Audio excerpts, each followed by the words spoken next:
ಎಷ್ಟೋ ಜನ ಗಂಡ್ಮಕ್ಳಿಗಾಗಿರ್ಬೋದು ಅಥವಾ ಹೆಣ್ಮಕ್ಳಿಗಾಗಿರ್ಬೋದು ಕೆಲವೊಂದಿಷ್ಟು ವಿಚಾರನ ರಿಲೇಶನ್ಶಿಪ್ಪಲ್ಲಿ ಹ್ಯಾಂಡಲ್ ಮಾಡೋದು ಪಾಪ ಗೊತ್ತಿರ್ತವೆ, ಸ್ಟಿಲ್ ಮರ್ತ್ಬಿಟ್ಟಿರ್ತಾರೆ. ಅವರಿಗೆ ರೀಕಾಲ್ ಮಾಡಕ್ಕೆ ಇವತ್ತಿನ ವಿಡಿಯೋದಲ್ಲಿ ನಾನು ಏನೆಲ್ಲ ಮಿಸ್ಟೇಕ್ಸ್ ಮಾಡಬಾರ್ದು ಅಂತ ಇವತ್ತಿನ ವಿಡಿಯೋದಲ್ಲಿ ನಾನು ಎಕ್ಸ್ಪ್ಲೈನ್ ಮಾಡ್ತಾ ಹೋಗ್ತೀನಿ. ಓಕೆ, ಹಂಗಂತ ಹೇಳಿ ಪರ್ಪಸ್ಫುಲ್ಲಿ ಗಂಡ್ಮಕ್ಳಿಗೆ ಬೈಯೋದಾಗ್ಲಿ ಹೆಣ್ಮಕ್ಳಿಗೆ ಹೇಳೋದಾಗ್ಲಿ ಅಲ್ಲ. ಆಕ್ಚುಲಿ ಈ ಮಿಸ್ಟೇಕ್ಸ್ ಮಾಡಬಾರ್ದು. ಸಪೋಸ್ ಮರ್ತ್ಬಿಟ್ಟು ಮಾಡ್ತಾ ಇದ್ರೆ ರೀಕಾಲ್ ಮಾಡ್ಕೊಳ್ಳಿ ಅಂತ ಇವತ್ತು ವಿಡಿಯೋದಲ್ಲಿ ತಿಳಿಸ್ಕೊಡ್ತಾ ಇದ್ದೀನಿ. ಅದಕ್ಕಿಂತ ಮುಂಚೆ ಫಸ್ಟ್ ಟೈಮ್ ನಮ್ಮ ಚಾನಲ್ ನೋಡ್ತಾ ಇದ್ರೆ ಸಬ್ಸ್ಕ್ರೈಬ್ ಮಾಡಿ, ವಿಡಿಯೋ ಕೊನೆಯ ತನಕ ನೋಡಿ. ಒಂದು ಕ್ಲಾರಿಟಿ ಡೆಫಿನೆಟ್ಲಿ ಸಿಗುತ್ತೆ. ಓಕೆ, ಫಸ್ಟ್ ಪಾಯಿಂಟ್ ಏನಂತ ಹೇಳಿದ್ರೆ ಅವರು ಯಾವತ್ತೂ ಹೋಗೋದಿಲ್ಲ ಅಂತ ಒಂದು ಓವರ್ ಕಾನ್ಫಿಡೆನ್ಸ್. ಗಂಡ್ಮಕ್ಳು ಅಲ್ಲ, ಕೆಲವರು, ಎಲ್ಲರೂ ಅಲ್ಲ. ಆಕ್ಚುಲಿ ಇವತ್ತಿನ ವಿಡಿಯೋದಲ್ಲಿ ಗಂಡ್ಮಕ್ಳು ರೀಕಾಲ್ ಮಾಡ್ಕೊಳ್ಳುವಂತ ಒಂದು ಬೆಸ್ಟ್ ವಿಡಿಯೋ ಇದು. ಆಕ್ಚುಲಿ ಅವ್ರು ಯಾವತ್ತೂ ನಮ್ಮನ್ನ ಬಿಟ್ಟು ಹೋಗಲ್ಲ ಅಂತ ಕೆಲವರು ಗಂಡ್ಮಕ್ಳ ಮೈಂಡಲ್ಲಿ ಅಂತ ಹಾಕಿರುತ್ತೆ. ಇದರಿಂದ ಏನಾಗುತ್ತೆ, ದೊಡ್ಡ ಮಿಸ್ಟೇಕ್ಸ್ ಆಡ್ಬಿಡುತ್ತೆ. ನೋಡಿ, ಎಕ್ಸಾಂಪಲ್ ಹೇಳ್ತೀನಿ. ಒಂದು ಓವರ್ ಕಾನ್ಫಿಡೆನ್ಸ್ ಇಂದ ಏನಾಗುತ್ತೆ, ಹೆಣ್ಮಕ್ಳಲ್ಲಿ ಒಂದು ಬೇರೆ ತರ ಭಾವನೆ ಬರ್ಲಿಕ್ಕೆ ಶುರು ಆಗುತ್ತೆ. ಯಾವತ್ತೂ ಹೋಗಲ್ಲ, ಕೇರ್ಲೆಸ್ ಮಾಡ್ಲಿಕ್ಕೆ ಶುರು ಮಾಡ್ತೀವಿ. ಹೆಂಗಂದ್ರೆ ಯಾವತ್ತೂ ಹೋಗಲ್ಲ ಗುರು, ಇದ್ದೇ ಇರ್ತಾರೆ, ಟೇಕ್ ಇಟ್ ಈಸಿಯಾಗಿ ತಗೊಳ್ತೀವಿ. ಅವಾಗ ಏನಾಗುತ್ತೆ, ಅವರಲ್ಲಿ ನಮ್ಮನ್ನ ತಪ್ಪಾಗಿ ತಿಳ್ಕೊಳ್ಳೋಕೆ ಶುರು ಮಾಡ್ತಾರೆ. ರೈಟ್? ನೋಡಿ, ಸ್ಟಾರ್ಟಿಂಗ್ ಎಫರ್ಟ್ ತುಂಬಾ ಹಾಕ್ತಾರೆ ಆ ಪ್ರೀತಿನ ಪಡ್ಕೊಳ್ಳಕ್ಕೆ, ಪ್ರೀತಿನ ಉಳಿಸ್ಕೊಳ್ಳಕ್ಕೆ, ಅಥವಾ ಇಂಪ್ರೆಸ್ ಮಾಡ್ಲಿಕ್ಕೆ. ಸ್ಟಾರ್ಟಿಂಗ್ ಎಲ್ಲ ಸಿಕ್ಕಿದ್ಮೇಲೆ ಟೇಕ್ ಇಟ್ ಈಸಿ. ಇದು ತುಂಬಾ ದೊಡ್ಡ ಮಿಸ್ಟೇಕ್. ಆಕ್ಚುಲಿ ಆಗಬಾರ್ದು. ನಾವು ಬದುಕಿರೋ ಗಂಟನೂ ಕೂಡ ಟ್ರೈ ಮಾಡಬೇಕು. ಕೆಲಸ ಇರುತ್ತೆ, ಎಲ್ಲ ಇರುತ್ತೆ, ಬಿಸಿ ಇರುತ್ತೆ, ಸಮ್ಟೈಮ್ಸ್ ಎಲ್ಲ ಮರ್ತು ಬಿಟ್ಟಿರ್ತೀವಿ, ಜಗಳನೂ ಆಗುತ್ತೆ, ಇಲ್ಲ ಅಂತ ಹೇಳ್ತಿಲ್ಲ. ಅಗೇನ್ ಟ್ರೈ ಮಾಡಬೇಕು, ಪ್ರಾಬ್ಲಮ್ ಮಾಡ್ಕೋಬೇಕು. ಪ್ರಾಬ್ಲಮ್ ಆಗಿರುತ್ತೆ, ಮತ್ತದು ಸರಿಪಡಿಸಬೇಕು ನನ್ನ ಪ್ರಕಾರ. ನೆಕ್ಸ್ಟ್ ಏನು ಅಂತ ಹೇಳಿದ್ರೆ, ಟೈಮ್ ಪಾಸ್ ಆಗಿದ್ಮೇಲೆ ಕೇರ್ ಕಡಿಮೆ. ಟೈಮ್ ಪಾಸ್ ಆಗಿದ್ಮೇಲೆ ಇಟ್ ಮೀನ್ಸ್ ಕೆಲಸ ಆಯಿತು, ಏನ್ ಪರ್ಪಸ್ ಇರುತ್ತೆ, ಮುಗೀತು. ಟೈಮ್ ಪಾಸ್ಗೋಸ್ಕರ ಯೂಸ್ ಮಾಡ್ಕೊಂಡು ಇದು ಆಕ್ಚುಲಿ ಇರ್ಕೂಡ್ದು. ಈ ಒಂದು ಥಾಟ್ ಇದನ್ನ ಚೇಂಜ್ ಮಾಡ್ಕೋಬೇಕು. ನೆಕ್ಸ್ಟ್ ಏನು ಅಂತ ಹೇಳಿದ್ರೆ, ಅವಳು ಅಡ್ಜಸ್ಟ್ ಆಗೇ ಆಗ್ತಾಳೆ ಅನ್ನೋ ಆಟಿಟ್ಯೂಡ್ ಇರಬಾರ್ದು. ಆಕ್ಚುಲಿ ಅವರಿಗೂ ಒಂದು ಮರ್ಯಾದೆ ಇದೆ, ನಮಗೂ ಒಂದು ಮರ್ಯಾದೆ ಇದೆ.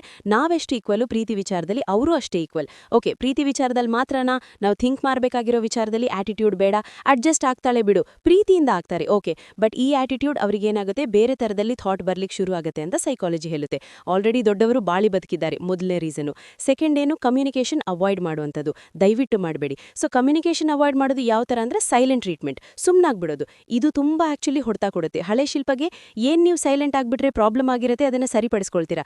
ಸೈಲೆಂಟ್ ಆಗಿಬಿಟ್ರೆ ನೀವು ಸೈಲೆಂಟ್ ಆಗಿಬಿಡ್ತೀರಿ, ಅವ್ರ ಪಾಡಿಗೆ ಅವ್ರು ಆಗ್ತಾ. ಅಲ್ಲಿಂದ ಮನಸ್ಸುಗಳು ಮನಸ್ತಾಪ ಆಗ್ತಾ, ವೇರಿಯೇಷನ್ ಆಗ್ತಾ ಹೋಗುತ್ತೆ. ಡೈವರ್ಟ್ಗಳಾಗುವಂಥ ಸಾಧ್ಯತೆ ತುಂಬಾ ಇರುತ್ತೆ. ಫೈನಲಿ ಇದರಿಂದ ಏನು ಸಾಧನೆ ಮಾಡೋದಿಲ್ಲ ಆಕ್ಚುಲಿ. ಓಕೆ, ಸೈಲೆಂಟ್ ಟ್ರೀಟ್ಮೆಂಟ್ ಅದು ಮಾಡೋದು ಬೇಡ. ನೆಕ್ಸ್ಟ್ ಏನು ಅಂತ ಹೇಳಿದ್ರೆ, ಈಗೋ ಫೈಟ್, ಅಹಂಕಾರ, ನಾನ್ ಗಂಡಸು, ನಾನು ಅಷ್ಟೇ ದುಡಿತಾ ಇದ್ದೀನಿ, ಬೇಡ. ಅದೆಲ್ಲ ಅಷ್ಟು ದುಡಿತಾ ಇರೋದು ಫ್ಯಾಮಿಲಿಗೆ. ಇದು ಫ್ಯಾಮಿಲಿಗೋಸ್ಕರ ಅಷ್ಟೆಲ್ಲ ಮಾಡಿದ್ವಿ ಶುರುವಾತಲ್ಲಿ. ಬಟ್ ಅವ್ರು ತಪ್ಪು ಮಾಡಿದಾರ, ತಿಳಿಸೋಣ. ಬಟ್ ಕೆಲವು ಹೆಂಗಸರು ಇರ್ತಾರೆ, ಏನಂತ ಹೇಳಿದ್ರೆ, ಗಂಡಸರು ಪಾಪ ಹುಡ್ಕೊಂಡು ಬಂದು ಕ್ಲೀನ್ ಆಗಿದ್ರು, ಅವರೊಟ್ಟಿಗೆ ಚೆನ್ನಾಗಿದ್ರು ಅಡ್ಜಸ್ಟ್ ಮಾಡ್ಕೊಂಡು ಹೋಗದೆ ಇರೋರಿದ್ದಾರೆ. ನಾನು ಅವ್ರ ಬಗ್ಗೆ ಮಾತಾಡ್ತಿಲ್ಲ. ಹಂಗಂದ್ರೆ ಕೆಲವು ಗಂಡ್ಮಕ್ಳು ಸರಿ ಇಲ್ಲ, ಅವ್ರ ಬಗ್ಗೆನೂ ಮಾತಾಡ್ತಿಲ್ಲ. ಬಟ್ ನಾನು ಜಸ್ಟ್ ಒಂದು ರೀಕಾಲ್, ಯಾರು ಸರಿ ಇಲ್ಲ ಅದೆಲ್ಲ ಇಲ್ಲ. ಆಕ್ಚುಲಿ ಎಲ್ಲರೂ ತಿಳ್ಕೊಂಡು ನಡಿಬೇಕಷ್ಟೇನೆ, ಯಾರು ಪರ್ಫೆಕ್ಟ್ ಇಲ್ಲ. ಓಕೆ, ಕೆಲವರಿಗೆ ವಿಶ್ಲೇಷಣೆ ಆದಾಗ ತಿಳ್ಕೋಬೇಕಷ್ಟೇನೆ. ಓಕೆ, ಪ್ರಾಬ್ಲಮ್ ಬಿಟ್ಟು ಬೇರೆ ಮಾತಾಡುವಂಥದ್ದು, ಪ್ರಾಬ್ಲಮ್ ಆದಾಗ ಪ್ರಾಬ್ಲಮ್ ಆಗಿರೋದ್ರೊಟ್ಟಿಗೆ ಕೂತ್ಕೊಂಡು ಡಿಸ್ಕಷನ್ ಮಾಡಬೇಕಲ್ಲ, ಅದನ್ನ ಬಿಡ್ತಾರೆ, ಬೇರೆ ಟಾಪಿಕ್ಗೆ ಡೈವರ್ಟ್ ಮಾಡ್ಲಿಕ್ಕೆ ಶುರು ಮಾಡ್ತಾರೆ. ಇದರಿಂದ ಏನಾಗುತ್ತೆ, ಮತ್ತೆ ಹೆಣ್ಮಕ್ಳ ಮನಸ್ಸು ಡೈವರ್ಟ್ ಆಗೋ ಸಾಧ್ಯತೆ ಇರುತ್ತೆ, ನಿಮ್ಮ ಮೇಲೆ ಪ್ರೀತಿ ಕಡಿಮೆ ಆಗೋ ಸಾಧ್ಯತೆ. ಇದು ದೊಡ್ಡ ಮಿಸ್ಟೇಕ್ ಆಕ್ಚುಲಿ. ಸಣ್ಣ ಸಂಗ ತಪ್ಪೇ ದೊಡ್ಡದಾಗಿ ಮಿಸ್ಟೇಕ್ ಕನ್ವರ್ಟ್ ಆಗುತ್ತೆ. ನೆಕ್ಸ್ಟ್ ಏನು ಅಂದ್ರೆ, ಅವಳ ಭಾವನೆ ಲೈಟಾಗಿ ತೆಗೆದುಕೊಳ್ಳುವಂಥದ್ದು.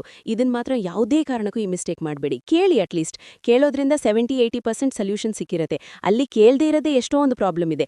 ಭಾವನೆಗಳನ್ನ ಕೇಳಿ. ಆಕ್ಚುಲಿ ಏನಿದೆ ಮನಸ್ಸಲ್ಲಿ, ಈಡೇರಿಸೋದು ಬಿಡೋದು ಸೆಕೆಂಡ್ ಥಾಟ್. ಅಟ್ಲೀಸ್ಟ್ ಕೇಳಿ. ರೈಟ್? ಇದು ನೆಕ್ಸ್ಟ್ ಡಿಸಿಷನ್ ಇಗ್ನೋರ್ ಮಾಡೋದು. ಅಂದ್ರೆ ಈಗ ಅವರೇನೋ ಡಿಸಿಷನ್ ಮಾಡ್ತಾರೆ, ಅದನ್ನ ಇಗ್ನೋರ್ ಮಾಡೋದು ನೀವು. ಇದೆಲ್ಲ ಆಕ್ಚುಲಿ ಈ ಮಿಸ್ಟೇಕ್ಸ್ಗಳಿಂದ ಏನಾಗುತ್ತೆ, ನಿಮ್ಮ ರಿಲೇಶನ್ಶಿಪ್ ವ್ಯಾಲಿಡಿಟಿ ಕಡಿಮೆ ಆಗ್ತಾ ಬರುತ್ತೆ ನನ್ನ ಪ್ರಕಾರ. ಓಕೆ, ಇವತ್ತಿನ ವಿಡಿಯೋ ಈ ಪಾಯಿಂಟ್ಸ್ ನಿಮ್ಗೆ ಏನು ಅನಿಸ್ತು, ಕಮೆಂಟ್ ಸೆಕ್ಷನ್ಗೆ ಹೋಗಿ ಕಮೆಂಟ್ ಮಾಡಿ. ಇಷ್ಟ ಆದರೆ ಲೈಕ್ ಮಾಡಿ, ದಯವಿಟ್ಟು ಎಲ್ರಿಗೂ ಶೇರ್ ಮಾಡಿ. ಈ ವಿಚಾರಗಳು ಗೊತ್ತಾಗ್ಲಿ ಅಂತ ವಿಡಿಯೋ ಮಾಡ್ತಾ ಇದ್ದೀನಿ. ಸಬ್ಸ್ಕ್ರೈಬ್ ಮಾಡಿ ಅಂತ ಹೇಳ್ತಾ ಮತ್ತೊಂದು ಟಾಪಿಕಲ್ಲಿ ಸಿಗೋಣ.